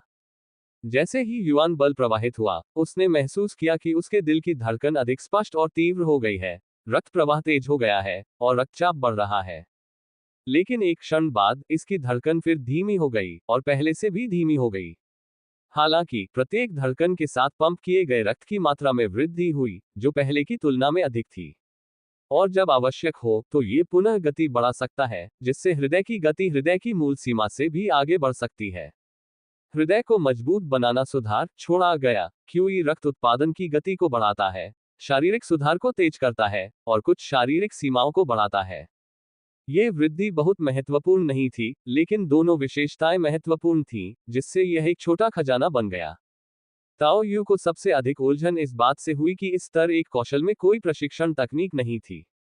यहां तक कि अगर वह युआन बल का निवेश करना चाहता था, तो भी दक्षता काफी कम थी। बेसिक ब्रीदिंग मेथड से इसे उत्तेजित करने की कोशिश करते हुए ताओ यू की आंखें थोड़ी चमक उठी। यह एक ठोस क्षमता की तरह है जिसे दैनिक प्रशिक्षण से बेहतर बनाया जा सकता है। हालांकि गति बढ़ाने के लिए युआन फोर्स का उपयोग करना लागत प्रभावी नहीं है, लेकिन हर रोज अभ्यास से संयोगवश मदद मिल सकती है, और इसकी क्षमता कम नहीं है। गर्जना टिल्डा। विशालकाय एलियन रानी अपमानित होकर जमीन पर लेटी हुई थी और अनिच्छापूर्वक समर्पण की दहाड़ लगा रही थी। आसपास अभी भी कई चीखते हुए विदेशी रक्षक थे, और जमीन पर कई अंडे फड़फड़ा रहे थे, लेकिन इनमें से कुछ भी ताओ यू को थोड़ा भी नहीं रोक सका। तुम्हारे पास कुछ अंतर्दृष्टि है, जितना मैंने सोचा था उससे कहीं अधिक सहज। अन्य एलियंस को देखकर, जो पास आने की हिम्मत नहीं कर रहे थे, तथा एलियन रानी को देखकर, जिसने समर्पण का विकल्प चुना था, ताओ यू के चेहरे पर एक मुस्कान तैर गई। ये व्यर्थ नहीं था कि वह उत्परिवर्तित एलियन का शरीर लेकर आया था। एक को मारकर अन्य को चेतावनी देने का प्रभाव उत्कृष्ट था। हालांकि मुझे पूरा भरोसा था कि मैं इसे दबा सकता हूं, लेकिन वश में करने का मतलब एक ही वार में हमला करके मार डालना नहीं है। इसे कम करने के लिए मुट्ठी के इरादे पर निर्भर रहने में भी शायद कुछ समय लगेगा, और मुझे काफी क्यूई रिप्लेनिशिंग पिल्स का इस्तेमाल करना होगा। जहां तक हो सके, बचाना ही बेहतर है। एलियन क्वीन स्पष्ट रूप से अधिक चतुर थी तथा जीवित रहने की उसकी इच्छाशक्ति एक साधारण एलियन से कहीं अधिक थी। ताओ यू विदेशी रानी की नाराजगी को महसूस कर सकता था, जिसकी वफादारी पासिंग ग्रेड तक भी नहीं थी। अधिकतम 50 एक ऐसी श्रेणी जो विद्रोह कर सकती थी और मौका मिलने पर कभी भी चुंबन की पेशकश कर सकती थी। लेकिन कोई बात नहीं, ताओ यू के लिए जब तक एलियन रानी कुछ समय के लिए अपना प्रतिरोध छोड़ सकती थी, वह पर्याप्त था। जब आप इसका स्वाद चखेंगे तो आपको यकीन नहीं होगा कि इससे छुटकारा पाना कितना मुश्किल है। पुरस्कार और दंड के दोहरे खेल में पहले से ही निपुण ताओ यू ने रानी को शीघ्रता से पासिंग लाइन में ला दिया और उसका व्यवहार बहुत अधिक विनम्र हो गया। लेकिन अपने घोड़े के साथ दिल से दिल की बातचीत करने में सक्षम होने के कारण ताओ यू ने एक भान उठाए। आखिरकार यह एक रानी है। इसमें सुधार एक साधारण एलियन से कहीं कम है। मुझे कुछ और बार पीसना होगा। उसने अपना हाथ आगे बढ़ाया और एलियन रानी पर फिर से दबाव डाला, और अगले ही पल रानी छटपटाने लगी, जबकि ताओ यू ने उसके मुंह में 2 और क्यूई रिप्लेनिशिंग गोलियां डाल दी। वश में करने के लिए दूसरे देवत्वीकरण की भी योजना बनानी होगी, लेकिन अगर यह हर समय मेरे पास रहे तो इसे स्थिर किया जा सकता है। जब लिटिल ब्लैक पर यही उपचार किया गया तो उसने तुरंत ही रानी के फेरोमोन्स का सामना करना और उनसे लड़ना शुरू कर दिया। लेकिन अब एलियन रानी पिछले तोप के चारे वाले एलियंस की तुलना में थोड़ा बेहतर थी और मुश्किल से आज्ञाकारी थी। जाओ, अन्य एलियंस को मार डालो। एलियन रानी के चिकने बाह्यकंकाल को सहलाने के बाद ताओ यू ने ठंडे स्वर में पास में मौजूद अन्य संरक्षक एलियंस की ओर इशारा किया और आदेश जारी किया। एलियन रानी असंतुष्ट होकर दहाड़ने लगी, लेकिन अपनी आत्मा की गहराई में तीव्र पीड़ा महसूस करते हुए अंततः उसने हार मान ली और पास में मौजूद एलियंस पर झपट पड़ी। सामान्य एलियंस से कहीं अधिक बड़े आकार के शरीर के साथ तथा विनों पर परजीवी बने उत्परिवर्तित एलियन से भी बड़े आकार के साथ प्रमुख एलियन रानी ने वास्तव में प्रत्येक वार में एक एलियन को मार गिराया। एलियंस का अम्लीय रक्त रानी के बाह्यकंकाल को जरा भी प्रभावित नहीं कर सका। रानी के फेरोमोन के प्राकृतिक दमन के तहत वे एलियंस वध के लिए तैयार मेमनों की तरह थे, एक वार एक मार।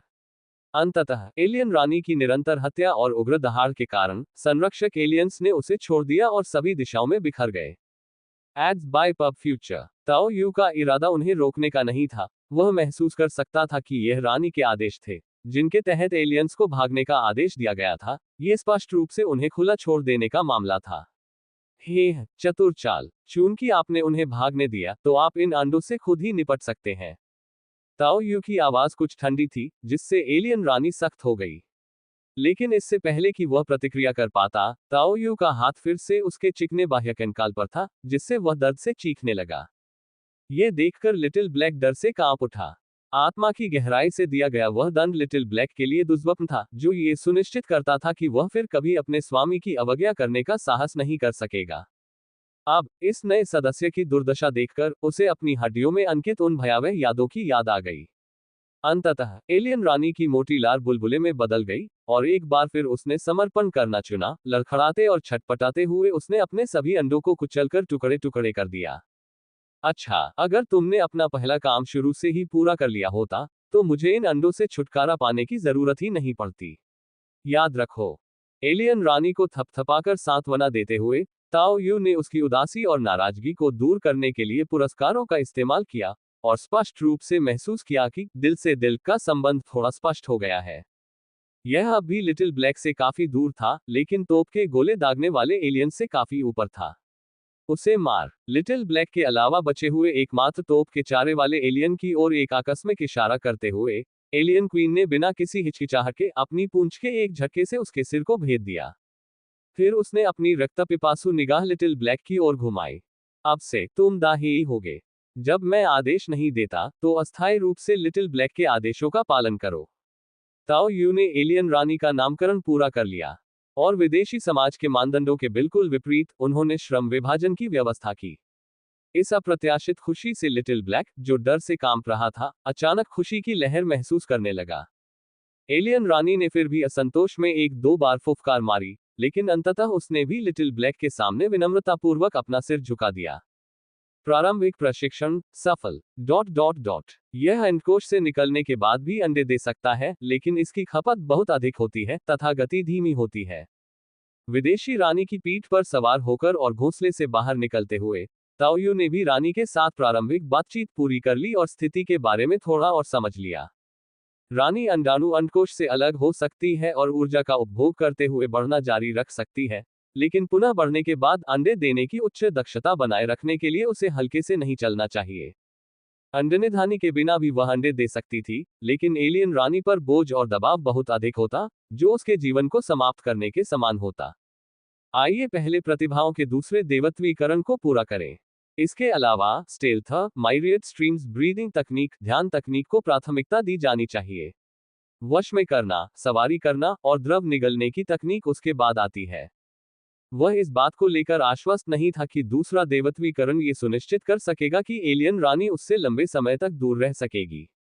पब फ्यूचर द्वारा विज्ञापन। यदि नहीं, तो क्या इसका अर्थ यह नहीं होगा कि वह उससे बंध जाएगा और अनिवार्यतः उसका रक्षक बन जाएगा, जो कि कुछ हद तक नुकसानदायक होगा। अभी मेरे पीछे आओ। जो कुछ भी इकट्ठा करने की जरूरत थी वह सब तैयार है, ये और अधिक प्रयोग करने का अच्छा समय है। एलियन क्वीन की चौड़ी पीठ पर सवारी करने का अनुभव हड्डीदार लिटिल ब्लैक की तुलना में कहीं बेहतर था। ये वास्तव में एक व्यवहार्य सवारी थी। मैं बाद में इस पर लगाने के लिए एक कुशन ढूंढूंगा, प्रभाव और भी बेहतर होगा। ताओ यू ने विदेशी रानी को घोंसले से दूर ले गया। अंधेरे घोंसले को छोड़कर वर्षावन में वापस आते ही ताओ यू ने तुरंत अपना सिर एक निश्चित दिशा की ओर घुमाया और सपाट स्वर में कहा, तुम बिल्कुल सही समय पर आए हो। देखो, मेरे पास एक और सामान है जो मैं तुम्हें बेच सकता हूँ। उसके पीछे काओ शाओलिन, विनो और लिटिल ब्लैक थे, जिनमें से प्रत्येक के सिर पर एलियन की पूंछ लिपटी हुई थी, जो 3 टेंटेकल वाले प्राणियों की तरह दिख रहे थे। ताओ यू की बातें सुनकर हुआंग जियान की टीम के कई सदस्य शर्मिंदगी और सदमे के भाव के साथ झाड़ियों के पीछे से बाहर आ गए। लिन चाओ और उनकी बहन लिनजू, जो चाओ यांग सोसाइटी के लोग थे, अब टीम के साथ नहीं थे और शेष 7 सदस्य पीछे रह गए। हालांकि पिछली बार हुआंग जियान और नुओशिन ने ताओ यू के साथ सौदेबाजी करने की हिम्मत दिखाई थी। इस बार ताओ यू के नितंब के नीचे एलियन रानी को और उसके पीछे एलियन पूंछों से सजी 3 आकृतियों को देखकर वे कुछ हद तक डर गए। क्या आप अब भी हमें बेच रहे हैं?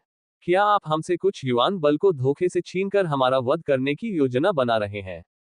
अविश्वसनीय। कितने दिन हो गए। रात भर में सारा सामान बेचकर वे जल्दी से वापस आ गए। उन्हें उम्मीद थी कि कहीं कोई अच्छा सौदा मिल जाए। उन्होंने तो यहां तक कल्पना कर ली थी कि सबसे अच्छी स्थिति तो ये होगी कि दोनों पक्ष हार जाएं। लेकिन अब स्थिति क्या है? एलियन रानी पर सीधा हमला किया गया, उसकी ताकत कम नहीं हुई बल्कि बढ़ गई। जैसे ही तीनों मजदूरों ने उनके सामने एलियन की पूंछ फेंकी, सभी को ये भी एहसास हुआ कि ताओ यू के समूह में अप्रत्याशित रूप से एक नया सदस्य शामिल हो गया था। लंबा और मांसल, उसका आचरण पहले वाले के समान ही था, लेकिन पहले वाले के सुंदर चेहरे की तुलना में यह नया चेहरा भयानक रूप से विकृत हो गया था, जैसे कि उसे तेजाब से तबाह कर दिया गया हो। उसे एक बार देखना ही लोगों को बुरे सपने देने के लिए पर्याप्त था। हुआंग जियान और नुओशिन केवल विनो के दोस्त थे और इस चेहरे को देखकर वे उसे बिल्कुल भी नहीं पहचान पाए। उन्होंने वास्तव में कोई जुड़ाव नहीं बनाया। ऐसा भारी भरकम आकार आम बात थी। जो लोग अलग अलग रूपों में दिखते थे, वे फुर्तीले और निपुण मार्ग को छोड़कर ज्यादातर इस तरह दिखते थे। पिछली बार मैंने इसे कम कीमत पर बेचा था क्योंकि मेरे पास विशेष जानकारी थी। इस बार यह इतना सस्ता नहीं होगा। ताओ यू ने उन्हें सोचने का कोई मौका नहीं दिया और वह महारानी की पीठ पर बैठ गया तथा उनकी ओर मुस्कुराते हुए देखा, जिससे उसके चमकते हुए दांत दिख रहे थे। यदि आप यहाँ रह रहे हैं, तो इसका मतलब यह नहीं है कि आप मुझ पर घात लगाना चाहते हैं, है ना? इसका मतलब है कि आप मेरा सामान खरीदना चाहते हैं। पब फ्यूचर द्वारा विज्ञापन। उसने जो दबाव डाला, उससे सभी लोग तेजी से अपना सिर हिलाने लगे। बाया की टीम आंतरिक रूप से शिकायत करने में असमर्थ महसूस कर रही थी। अविश्वसनीय। कोई आश्चर्य नहीं कि लिन चाओ और उसकी बहन ने बहाने बनाए और भाग गए। उन्हें अवश्य ही आभास हो गया होगा कि कुछ गड़बड़ है। बाया ताओ यू को आग जैसी आंखों से चुपके से देख रही थी, मानो वह उसे खा जाना चाहती हो। इस तीव्र भावना ने ताओ यू की आत्मिक अनुभूति को जागृत कर दिया, जिससे वह उस महिला पर विशेष दृष्टि डालने के लिए प्रेरित हुआ। उसे कुछ कुछ याद था। जब वह शिविर में दाखिल हुआ था तो उसने उसे आमंत्रित किया था और फिर सम्मोहन के दौरान ऐसा लगा कि उसने बहुत बुरा सपना देखा था। हम खरीदेंगे मूल कीमत पर। हुआंग जियान के चेहरे पर पीड़ा भरी अभिव्यक्ति थी, लेकिन अंततः उसने जुआ खेलने का निर्णय लिया। यह सुनकर ताओ यू, जो अब तक कठोर चेहरा बनाए हुए था, थोड़ा शांत होने लगा। यही बात है। चिंता मत करो, हम व्यापार में हैं। मैं इतना क्रूर नहीं होऊंगा, मैं तुम्हें प्रत्येक सौदे पर 20 युआन बल बनाने दूंगा, हर किसी को वह मिलेगा जिसकी उसे जरूरत है। नहीं, मूल कीमत। हम मूल कीमत से सहमत हैं। इसे हमारे अपराध के लिए माफी समझिए। नोशेन ने जोर से अपना सिर हिलाया, मूल कीमत पर खरीदने पर अड़े रहे। खैर, तो फिर मैं इसके लिए सचमुच खेद व्यक्त करता हूं। जैसे ही ताओ यू ने बात की, उसने अपने चेहरे पर एक दोस्ताना मुस्कान के साथ एक खाली युआन फोर्स कार्ड निकाला। चलो इस बार मेरा इस्तेमाल करते हैं। धीरे धीरे ट्रांसफर करना ठीक है, अपना समय लें, जल्दबाजी न करें। चलो पहले राशि गिनते हैं। इस बार नकदी प्राप्त करने के बाद वह सीधे बुलेट टाइम को देवत्व में अपग्रेड कर सकता था, और उसके पास अपने दैनिक प्रशिक्षण और आपातकालीन जरूरतों को पूरा करने के लिए 10 या 20 हजार का अधिशेष भी होगा। बिल्कुल सही। किस्मत का सितारा। जैसे ही वे गिनती करने के लिए दौड़े और हुआंग जियान और नूसेन ने मिलकर कुल 21,000 युआन फोर्स को ताओयू को हस्तांतरित करने का काम किया, जो लेनदेन के पूरा होने से काफी संतुष्ट था, अचानक आसमान से गर्जना हुई। MVLA योजक चिन्ह novelbun.net पर अधिक सामग्री का अनुभव करें। इस ध्वनि ने ताओ यू को आश्चर्यचकित कर दिया। ये होवरबाइक की जानी पहचानी आवाज नहीं थी, बल्कि हवा में तेजी से दौड़ने वाली अधिक तीव्र आवाज थी। एक हवाई जहाज। नवंबर LBJNN। ताओ यू ने आकाश की ओर देखा, जिसका अधिकांश भाग घने पत्तों से छिपा हुआ था, लेकिन उसने अंतरालों के माध्यम से ध्वनि के स्रोत का पता लगा लिया। वह स्पष्ट रूप से देख सकता था कि एक लड़ाकू विमान नियंत्रण से बाहर होकर घूम रहा था और जंगल की ओर गिर रहा था। तभी एक धमाके की आवाज आई, इजेक्शन सीट खुल गई, बीच हवा में पैराशूट खुल गया और विमान जंगल में दुर्घटनाग्रस्त होकर नजरों से ओझल हो गया। इसके तुरंत बाद एक विस्फोट की आवाज सुनी जा सकती थी और जमीन पर हल्के कंपन भी महसूस किए गए। लाइव गोला बारूद से लैस। ये कहां से आया? Zombie world. लेकिन दिशा गलत है। ताओ यू ने तुरंत सोचा। हवाई जहाज की दिशा बिल्कुल विपरीत थी, ऐसा लग रहा था कि वह दूसरी तरफ से आया है। क्या यह मूल विश्व का लड़ाकू विमान है, या ये किसी नई दुनिया से आया है? आकाश में पैराशूट को देखकर ताओ यू ने भी विचार किया, फिर उसने अपनी नजर पाइनियर्स के समूह पर घुमाई, जो भी उतने ही आश्चर्यचकित थे। क्या हम सब जाकर देखें? एक अज्ञात नए सुराग के संकेत का सामना करते हुए ताओ यू ने जोखिम को फैलाने का फैसला किया। उन्होंने मुख्यतः ये सोचा कि यह समूह दबाव झेल सकता है। दहाड़ टिल्डा। एलियन रानी वर्षावन में दौड़ रही थी, कभी कभी भयंकर गर्जना करती हुई। भागते समय उसके विशाल पंजे जमीन पर पैरों के निशान छोड़ रहे थे, जो किसी टायरानोसोर की याद दिला रहे थे। रास्ते में कोई भी चीज उसे विचलित करने की हिम्मत नहीं कर सकी।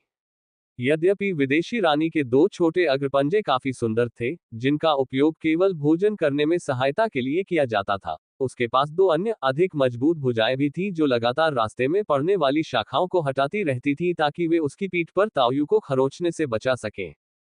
विनो और काओ शाओलिन भी एलियन रानी के शरीर से चिपके रहे। इन दोनों प्राणियों के लिए आराम कोई चिंता का विषय नहीं था। लिटिल ब्लैक अपने फुर्तीले शरीर के साथ उनके पास के पेड़ों पर बंदर की तरह दौड़ता रहा। एलियन क्वीन द्वारा रास्ता साफ करने के बाद हुआंग जियान के नेतृत्व में समूह बिना थके इस मार्ग पर आगे बढ़ता रहा। यहां तक कि बाई या की इनर सिटी पाइनियर टीम, जो इनर सिटी के पाइनियर्स के बीच काफी मजबूत थी, को भी एलियन की पूंछ लेकर चलने के कारण आगे बढ़ना काफी कठिन लगा, लेकिन वे स्थिर बने रहने में सफल रहे। ऐसे भागते हुए मुझे कुछ भी समझ नहीं आ रहा, आप सभी को सावधान रहना होगा। सांस फूलते हुए बाइया ने अपने साथियों से कहा। लिन चाओ के भाग जाने और अपनी बहन को साथ ले जाने के बाद टीम अब बाइया की धारणा पर निर्भर थी। लेकिन स्पष्टतः ये बोध क्षमता, जो लगभग कोई लड़ाकू बोनस नहीं देती थी, एक बार जब वह तीव्रता से दौड़ने लगी तो काफी कम प्रभावी हो गई। Ads by pub future. धीरे धीरे समूह से पीछे छूटती जा रही बाइया को दिल में ठंडक महसूस हुई। आगे की ओर देखे बिना जंगल में इतनी तेज गति से दौड़ना बहुत खतरनाक था, विशेषकर अपने लिए। यदि कोई हमला होता तो सबसे पहले उसे ही चोट लगती, जिससे अन्य लोगों को प्रतिक्रिया करने का समय मिल जाता। यही कारण है कि वे इस तरह भागने का साहस कर पाए। वह तोप का चारा नहीं थी, लेकिन वह तोप के चारे का कार्य कर रही थी। सौभाग्य से बाइया ने उसके हल्के शारीरिक आकर्षण का लाभ उठाते हुए अपने साथियों को याद दिला दिया, और 4 व्यक्ति दल के 2 पुरुष सदस्य उसकी तरफ पहरा देने के लिए धीमे हो गए। सब ठीक रहेगा, एलियन क्वीन हमारा नेतृत्व कर रही है, हम जल्द ही वहां पहुंच जाएंगे, आप गति धीमी कर सकते हैं। जैसे ही उन्होंने ये शब्द कहे, उन्हें पैराशूट आगे आता हुआ दिखाई देने लगा। Crack, crackle, tilde. शाखाओं के टूटने से कई आवाजें आई और पैराशूटिस्ट पेड़ की शाखाओं में फंसकर हवा में झूलने लगा। पायलट ने एलियन क्वीन को आते हुए देखा, साथ ही लिटिल ब्लैक को भी शाखाओं से कूदते हुए देखा। यद्यपि हेलमेट के कारण पायलट का चेहरा छिप गया था, फिर भी उसका डर स्पष्ट दिखाई दे रहा था। Ads by pub future. लड़ाकू विमान चालक चाहे कितने भी प्रशिक्षण से गुजरे हों, विमान के दुर्घटनाग्रस्त होने, वर्षावन में गिरने तथा तुरंत ही उसके सामने मुंह छिपाए एलियंस का सामना होने का अनुभव अत्यंत भयावह था। उसका मुंह घबराए हुए शापों से भरा हुआ था और ऐसा लग रहा था कि वह उस हथियार को खोज रहा है जिसका इस्तेमाल करने की उसे शायद ही कभी जरूरत पड़ती हो। पायलटों के पास आमतौर पर केवल एक पिस्तौल ही होती थी। जीवित रहने के लिए सबसे उपयोगी चीज वास्तव में कई भाषाओं में लिखा हुआ आत्मसमर्पण दस्तावेज होता था। लेकिन अब समस्या ये थी कि उसे नहीं लगता था कि ये प्राणी आत्मसमर्पण दस्तावेज को समझ पाएंगे। ताओ यू ने भी पायलट को नानबंग भाषा का धारा प्रवाह उपयोग करते हुए सुना और कुछ हद तक आश्चर्यचकित हुआ। उसके पास मौजूद उपकरणों और लड़ाकू विमान के मॉडल के आधार पर, जिसे उसने पहले स्पष्ट रूप से देखा था, पायलट नानबंग का होना चाहिए। खैर, नानबैंग लड़ाकू विमान अमेजन वर्षावन में क्या कर रहा था? जरूर कोई घटना हुई होगी। या तो इस दुनिया में कुछ बड़ा हुआ है, या यह नई दुनिया है। .नेट।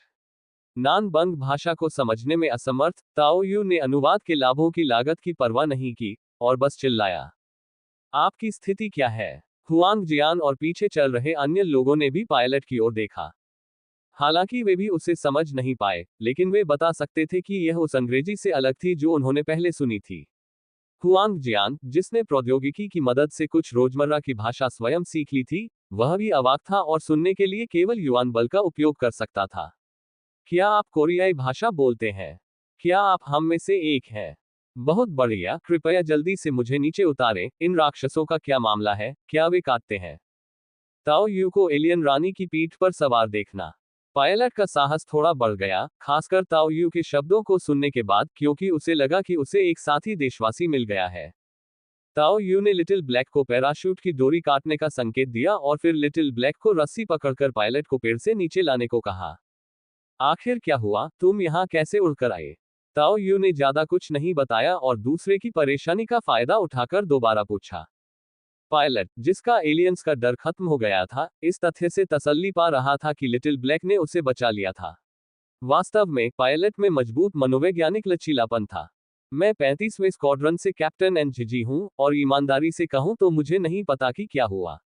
अचानक आकाश में ऑरोरा दिखाई दिए और फिर ऑरोरा ने आकाश को चीर दिया।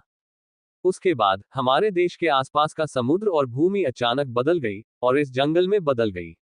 बोलते समय एनजीजी ने अपना हेलमेट उतार दिया, जिससे उनका चेहरा सादा दिखाई देने लगा। एक पायलट के लिए सेवा के दौरान कॉस्मेटिक सर्जरी करवाना असंभव है, इसलिए उनका रूप रंग बिल्कुल स्वाभाविक था। ये सुनकर ताओ यू के मन में भी कुछ विचार आए, लेकिन वह हुआंग जियान और नोशिन की ओर देखने लगा, जो अधिक जानते थे। मैं तो बस बाहरी शहर से आया एक देहाती आदमी हूं, आप लोग जो भीतरी शहर से आए हैं, क्या सोचते हैं? ताओ यू की टिप्पणी सुनकर हुआंग जियान को लगा कि वह दुर्घटनाग्रस्त होने वाला है। बाहरी शहर से आया एक देहाती आदमी, हो। लेकिन उसने ताओ यू के शब्दों को नजरअंदाज करने की हिम्मत नहीं की और अनुमान लगाया, यह मलबे के गिरने के कारण हुआ होगा जिसका हमने अभी सामना किया। रसातल में ऐसी घटनाएं सामान्य हैं। ये जंगल नहीं था जो उन पर गिरा, बल्कि उनका स्थान रसातल में गिर गया। संयोग से वह वर्षावन में गिर गया। कारण है कि बेस को चुने हुए व्यक्ति की आवश्यकता है। ऐसा लगता है कि आसपास के टुकड़े अभी भी काफी सक्रिय हैं। हुआंग जियान ने समझाया, जबकि उसकी आंखों में कुछ विचार चमक रहे थे। एक ऐसा विश्व जिसमें मूल निवासियों की संख्या बहुत अधिक हो और जाहिर है, प्रौद्योगिकी का स्तर भी खराब न हो। यह उसके लिए अच्छी खबर थी। ताओ यू और अन्य लोग आम भाषा में बड़बड़ा रहे थे, जिससे उनके बगल में बैठे एनजीजी के चेहरे पर हैरानी का भाव दिखाई दिया। क्या आप मेरे देशवासी नहीं हैं? आप किस तरह की पक्षी भाषा बोल रहे हैं? फिर उसने हुआंग जियान की यांत्रिक भुजा पर भी ध्यान देना शुरू कर दिया। नुओशेन की विशाल आकृति और उसके असामान्य पूर्ण शरीर कवच को देखा, साथ ही जोबी जैसे चेहरे वाले काओ शाओलिन को महारानी और बदसूरत विनों पर लटकते हुए देखा। पूरी तरह से हथियारों से लैस बाहरी लोग, जिनके पीछे पाइनियर्स थे, भी कुछ हद तक असामान्य दिख रहे थे। और हर किसी से लटकी हुई विभिन्न विदेशी पूंछ, जिससे एनजीजी को कुछ परिचितता महसूस हुई। फिर उसने चुपके से उसके बगल में लिटिल ब्लैक की पूंछ पर नजर डाली, वर्तमान स्थिति को समझने में पूरी तरह से असमर्थ। यह है, क्या मैं किसी दूसरी दुनिया में पहुंच गया हूं? एनजीजी कुछ आश्चर्यचकित थे। एक आधुनिक व्यक्ति के रूप में तथा अन्य दुनियाओं की यात्रा करने वाली कोरियाई कॉमिक्स और काल्पनिक कॉमिक्स के प्रचलन के कारण एनजीजी की प्रतिक्रिया की गति बहुत अच्छी थी। अचानक आसमान से एक वर्षावन उतर आया और समुद्र भर गया, इससे अधिक और क्या स्वीकार्य नहीं हो सकता था। आप इसे स्वीकार करने में बहुत तेज हैं, आपकी दुनिया काफी अच्छी लगती है और आपने आध्यात्मिक आनंद की ओर कदम बढ़ाना शुरू कर दिया है, नुसेन ने गहरी आवाज में कहा। क्या होगा अगर हम अभी भी वहां अराजकता फैलने से पहले ही मौका ले लें और अच्छा समय बिताएं? Ads by pub future. नुओशेन ने ताओ यू की ओर देखा, जो महारानी की पीठ पर था, और अनिश्चितता से पूछा, चलो पहले हम जाकर देख लेते हैं, लेकिन हम अच्छा समय बिता पाएंगे या नहीं, ये दूसरी बात है, ताओ यू ने कहा। एक नई दुनिया का सामना करते हुए ताओ यू ने पहले उसे तलाशने में कोई आपत्ति नहीं की। शुरुआती दिनों में जब वे बेस की खोज कर रहे थे तो उन्होंने हॉट ऑफ द वर्ल्ड का एक टुकड़ा प्राप्त किया था और अपनी तीसरी प्रतिभा प्राप्त की थी। अग्रणी चरण के दौरान अप्रत्याशित आश्चर्य प्राप्त करने का मौका था, वैसे भी उसका लक्ष्य पैसा कमाना था और फिस्ट इंटेंट उसका इंतजार कर रहा था। एक बार देख लेने से कोई नुकसान नहीं होगा। हुआंग जियान की टीम पर नजर डालने पर पता चला कि चारों ओर इतने सारे लोग थे, फिर भी गलती की गुंजाइश थी। ये केवल एक शर्म की बात थी कि ताओ यू ने केवल कुछ कोरियाई कॉमिक्स और ट्रेन टू बुसान जैसी फिल्में ही देखी थी, जो अंतर्राष्ट्रीय स्तर पर जानी जाती थी। उसे यकीन नहीं था कि वह उस दुनिया से मिल पाएगा जिसे वह पहचानता है। लेकिन यात्रा करते समय बुलेट टाइम को थोड़ा सा देवता माना जा सकता है। द हेई पर सवार होकर देवत्व के दौरान कुछ प्रतिक्रियाओं को छिपाया जा सकता था, क्योंकि प्रतिभा और कौशल अलग अलग थे, वे सीधे युद्ध शक्ति को नहीं बढ़ाते थे। पिछले अनुभवों के आधार पर यह दृष्टि में बेमिल के कारण चक्कर आने का एक संक्षिप्त दौर होना चाहिए। इसे आध्यात्मिक प्रतिरक्षा द्वारा दबा दिया जाएगा। अपनी नजर बुलेट टाइम पर केंद्रित करते हुए ताओ यू ने धीरे से सांस छोड़ी। फिर एक ही क्षण में भारी मात्रा में युआन बल उसमें डाल दिया गया। उनकी मूल रूप से भरपूर युआन सेना तुरंत 20,000 से भी कम रह गई। आपकी यात्रा MV योजक चिन्ह novelbun.net पर जारी है। और इस प्रतिभा का रूपांतरण भी कौशल के दूसरे देवीकरण से थोड़ा अलग था। Ads by pub future. एक अजीब सी अनुभूति सीधे उसकी आत्मा की गहराई से उठी, और जैसे ही ताओ यू ने देखा कि दुनिया उसकी आंखों में साफ हो गई है, उसे एक और अजीब पदार्थ का भी आभास होने लगा। ऐसा लग रहा था जैसे हर जगह पानी बह रहा हो और दुनिया की सभी चीजों के बीच रेखाएं बन गई हो। और मेरे लिए एक गोलाकार बंद लूप रेखा अपने आप ही प्रकट हो गई, जो दैनिक जीवन में उन रेखाओं से जुड़ी हुई थी जो समकालिकता बनाए रखती थी। लेकिन जब भी मैं चाहता, मैं स्व लूप को पूरा करने के लिए बड़ी मात्रा में मानसिक ऊर्जा का उपयोग कर सकता था। मूल समय, इसे अंतर्निहित समय के रूप में भी जाना जाता है, जो अंतरिक्ष समय क्षेत्र में अद्वितीय समय है जिस पर मैं रहता हूं। यह इस बंद लूप के भीतर एकमात्र समय भी है। बुलेट टाइम मैक्स मूल जन्मजात क्षमता को सभी पहलुओं में और बढ़ाया गया है। एक बार जब क्षमता सक्रिय रूप से शुरू हो जाती है तो मैं स्पष्ट रूप से देख सकता हूं कि मूल समय में मैं कहां हूं, और हस्तक्षेप करने और कुछ समायोजन करने के लिए मानसिक ऊर्जा का उपभोग करता हूं। अरे, ये खपत बहुत तीव्र है। ताओ यू को ये बात थोड़ी सी महसूस हुई और वह कुछ हद तक आश्चर्यचकित भी हुआ। ये सौभाग्य की बात थी कि बुलेट टाइम का दूसरा देवत्वीकरण अब पूरा हो गया था।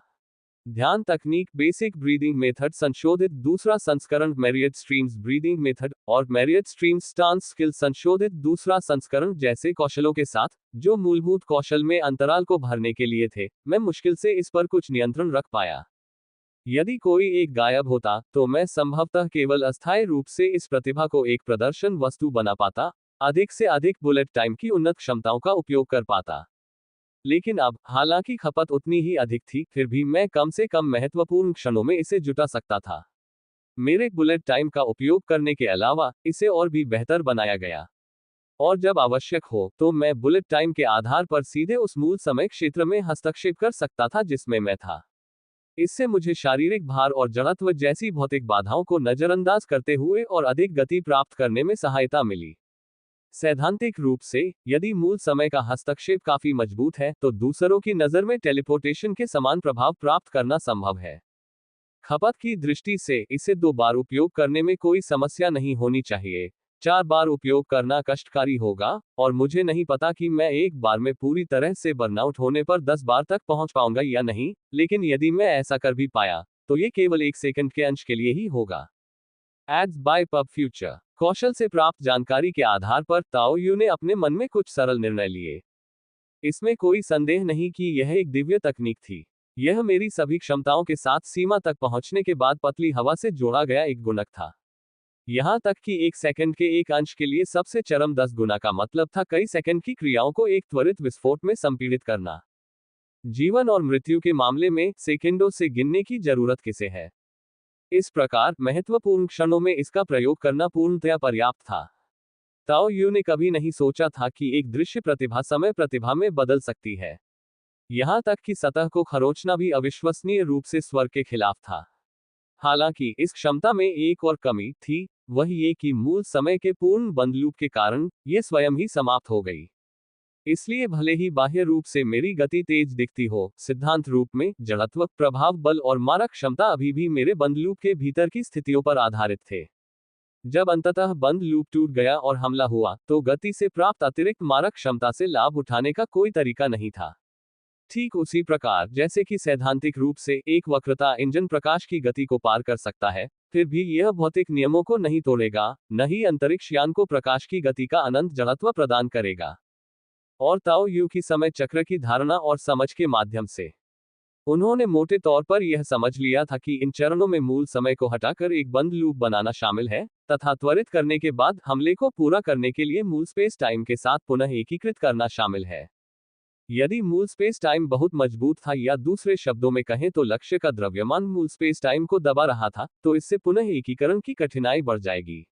ऐसे मामलों में इसका उपयोग बचने के लिए अधिक किया जाएगा। साथ ही जैसे जैसे मेरी अपनी ताकत बढ़ती जाएगी, मूल समय हस्तक्षेप के तहत खपत भी बढ़ती जाएगी। यह अभी भी उपयोग समय और गुणक को धीरे धीरे बढ़ने की अनुमति देगा, हालांकि ताकत में वृद्धि के समान दर पर नहीं। गति में वृद्धि मेरी शक्ति में सुधार की दर के अनुपात में नहीं हो सकी। हालांकि मुझे नहीं लगता कि इस समय मेरे सामने कोई ऐसा बड़ा शख्स है जो स्पेस टाइम पर दबाव डाल सके। जहां तक उपभोग की बात है, तो इससे कोई फर्क नहीं पड़ता। मैंने इसे वैसे भी महत्वपूर्ण क्षणों के लिए एक तुरुप के पत्ते के रूप में सोचा था, जो पर्याप्त से अधिक है। अधिक कमियों के बावजूद ये पहले से ही एक शीर्ष स्तरीय प्रतिभा है, और ये हत्यारे के मार्ग पर एक महत्वपूर्ण कदम आगे बढ़ाता है। मुझे अब बुलेट टाइम की आवश्यकता नहीं है। ताओ यू ने एक क्षण सोचा, और फिर प्रतिभा का नाम तुरंत बदल गया। वर्षावन में उड़ान भरने के बाद विमान के उपकरण सभी तरह से खराब होने लगे, ये पूरी तरह से बेकाबू हो गया।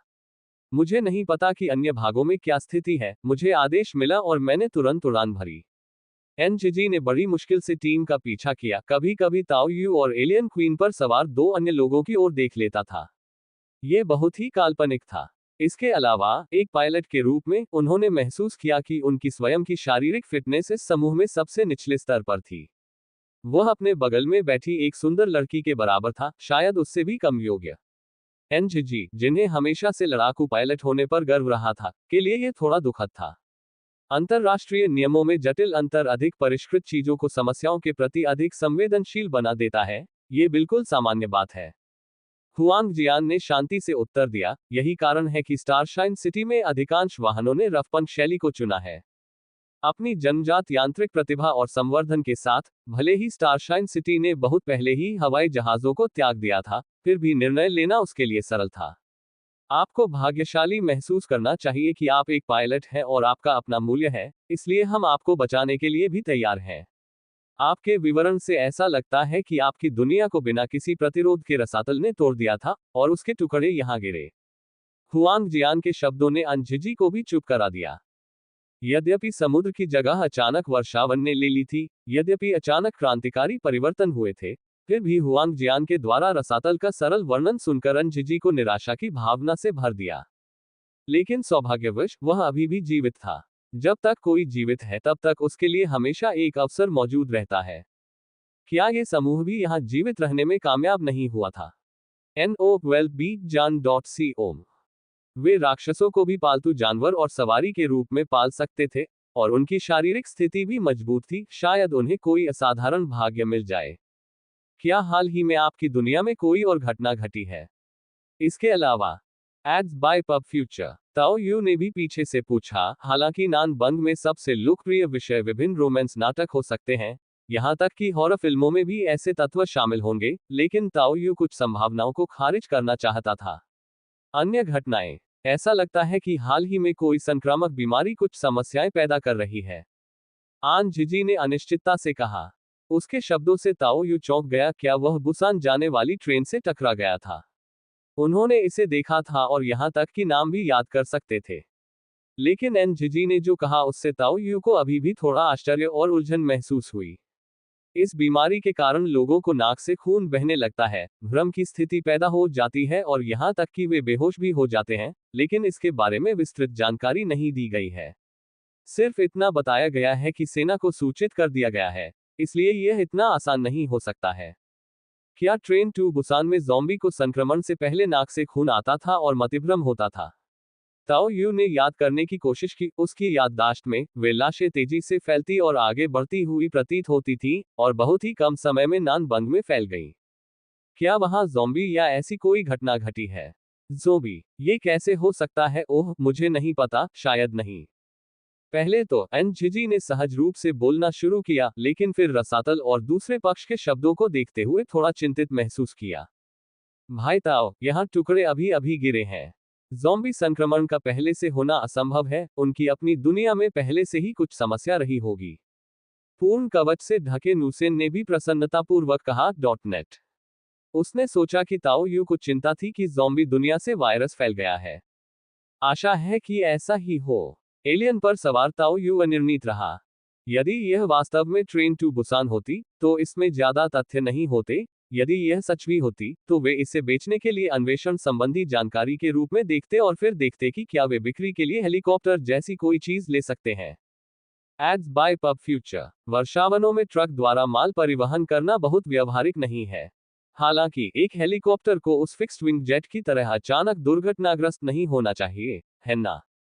हालांकि हेलीकॉप्टरों की दुर्घटना दर फिक्स्ड विंग विमानों की तुलना में अधिक है, लेकिन आखिरकार उनकी उड़ान का तरीका अलग होता है।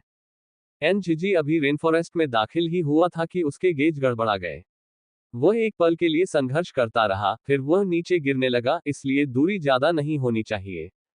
हालांकि हवाई जहाज द्वारा उड़ाई गई दूरी ज्यादा नहीं हो सकती है, लेकिन उन्हें पैदल वर्षावन पार करने में लगभग आधा दिन लग गया। जब वे अंततः शहर को देख पाए, तो दिन लगभग रात में बदल चुका था और डूबता हुआ सूरज अपनी चमक सड़कों पर बिखेर रहा था। आसमान और वर्षावन का रंग एक जैसा है। मुझे आश्चर्य है कि क्या कोई विश्व अवरोध है। यदि नहीं, तो यह एलियंस के लिए एक और नया घोंसला बनाने का स्थान हो सकता है। हुआंग जियान ने दूर से इमारतों के समूह को देखा। शहर की नींव जंगल की तरफ से आधे मीटर से भी कम ऊंची थी। एक छोटा सा अंतर, लेकिन सीमा अनियमित लग रही थी, जो दोनों तरफ दृश्यमान चापों के साथ फैली हुई थी। यह शायद वर्षावन में ही स्थित होगा। नूसेन ने भी अपना अनुमान व्यक्त किया। आप लोग भाग्यशाली हैं, एक विश्व बाधा है। मैंने भी पहले आपकी दुनिया को थोड़ा कम करके आंका था। बाया और अन्य लोगों को धकेलते हुए हुआंग जियान सीमा रेखा तक पहुंच गया और अपने हाथ से हवा की दीवार को छू लिया।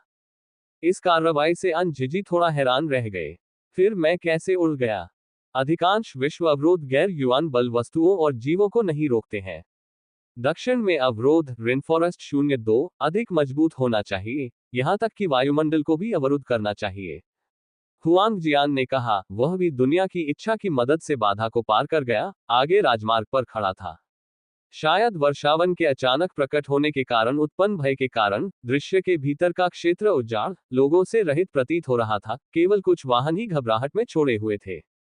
ताओ यू की मदद से एलियन क्वीन और लिटिल ब्लैक भी बैरियर पार कर राजमार्ग पर आ गए। Ads by pub future. लेकिन जैसे ही उन्होंने बाधा पार की, ताओ यू ने थोड़ा सा मुंह सिकोड़ा, क्योंकि उसे दोनों दुनियाओं के बीच एक तरह का अंतर महसूस हुआ। दुनिया के टुकड़ों में अंतर की भावना महसूस करना सामान्य बात है। कई टुकड़े दुनिया की इच्छा के दमन के साथ व्यक्ति की ताकत को भी सीमित कर सकते हैं। यहां तक कि अलग नियम भी हो सकते हैं। लेकिन अब तक, वर्षावन से लेकर घास के मैदान तक, फिर ज़ॉम्बी वर्ल्ड तक, ताओ यू को लगा कि अंतर काफी छोटा था, उच्च ऊंचाई की प्रतिक्रिया से भी बहुत छोटा, जिसे अपनाना आसान था। हालांकि इस बार असुविधा कुछ अधिक थी। मेरी वर्तमान ताकत के साथ दुनिया की सीमाओं का सामना करना अभी भी बहुत दूर है, इसलिए ऐसा नहीं होना चाहिए। फिर ताओ यू अभी यह सोच ही रहा था कि नुओशेन, जो बैरियर से होकर गुजरा था, घुरघुराया और फिर गहरी आवाज में बोला, इस दुनिया में कुछ गड़बड़ है, मेरे शरीर में अस्वीकृति की प्रतिक्रिया बदतर हो गई है। लानत है। बोलते समय नूसेन ने एलियन की पूंछ को जमीन पर फेंक दिया और अपना हेलमेट उठाया, जिससे उसका चेहरा मछली के पपड़ी से ढका हुआ दिखाई दिया। फिर उसने तरल पदार्थ की एक बोतल निकाली और उसे बेतरतीब ढंग से अपने मुंह में डाल लिया। तरल पदार्थ पीने के बाद उसने धीरे धीरे सांस छोड़ी। इससे उसके बगल में बैठे हुआंग जियान के माथे पर बल पड़ गए। क्या हो रहा है? तुम्हें एंटी रिजेक्शन ड्रग्स लेनी होंगी। ये दुनिया के नियमों में अंतर होना चाहिए। मुझे लगता है कि मेरा शरीर बहुत सक्रिय है, मैं इस दुनिया में अधिक मजबूत हो गया हूं। नूसेन की आवाज भारी थी, उन्होंने अपनी मुट्ठी भींच रखी थी, और उनके हाव भाव और आवाज से स्पष्ट था कि वे मजबूत होने को अच्छी खबर नहीं मानते थे। वह एक एलियन इम्प्लांट प्राप्त करता था जिसे एलियन अंगों और अपने शरीर के बीच संतुलन बनाए रखने की आवश्यकता थी। वह आमतौर पर रखरखाव के लिए दवा और युआन फोर्स पर निर्भर था, जब तक कि वह समायोजित और अनुकूलित नहीं हो गया।